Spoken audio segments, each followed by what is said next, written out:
Channel and welcome to the interior of Alaska. I'm going to be camping in the snow without a tent for the next 3 days. I'll be building survival shelters, sleeping under animal hides, making bushcraft projects next to the fire, and cooking amazing food. Well, we've had a really weird winter here in Alaska, and it's been cold then hot then cold again, but the good news is the snow's not too deep and the swamps are all frozen, so I can really get out and explore places I otherwise couldn't access. Music, I got myself pretty wet. Looks like there's a little ditch or creek here, so I stopped to get out and walk it before I tried to take the K-truck into it, and there's a booby trap right here. Look at that, is just snow floating on water. Then I walked onto it and sunk into mud up to here. I think I'll just go around. Been driving around for about 2.5 hours, and I think it's about time to look for a place to camp. Yeah, there we go. Look around for some dead trees. It's going to be pitch black by 4:00 p.m.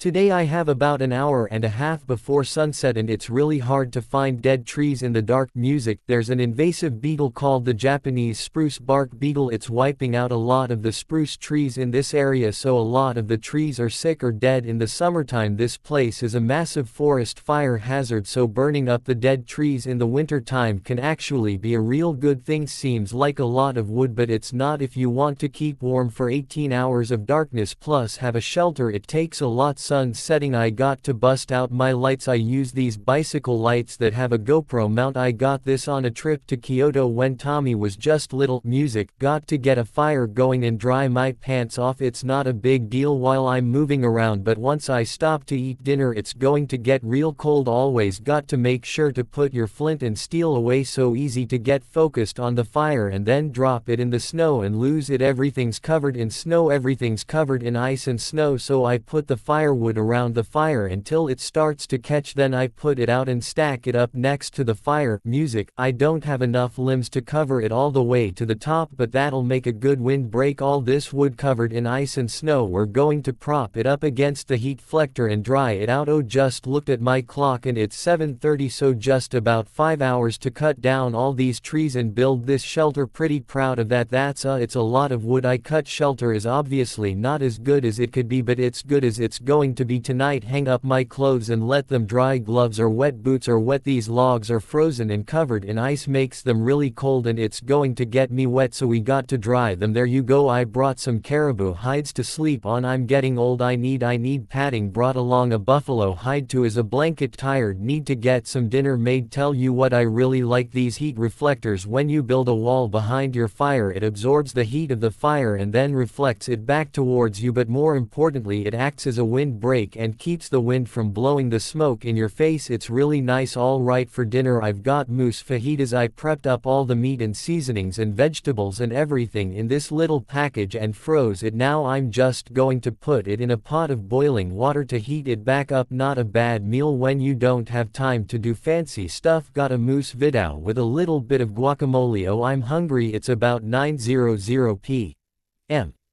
I haven't eaten since breakfast. Oh, that's good. Alright, let's do the dishes. I have a little bit of firewood, but not enough to get me through the rest of the night. I need to go cut some more firewood. I'm going to sit here and eat some chocolate covered almonds and dry my boots out. Oh, I'm so tired. Oh, it's already 10 p.m.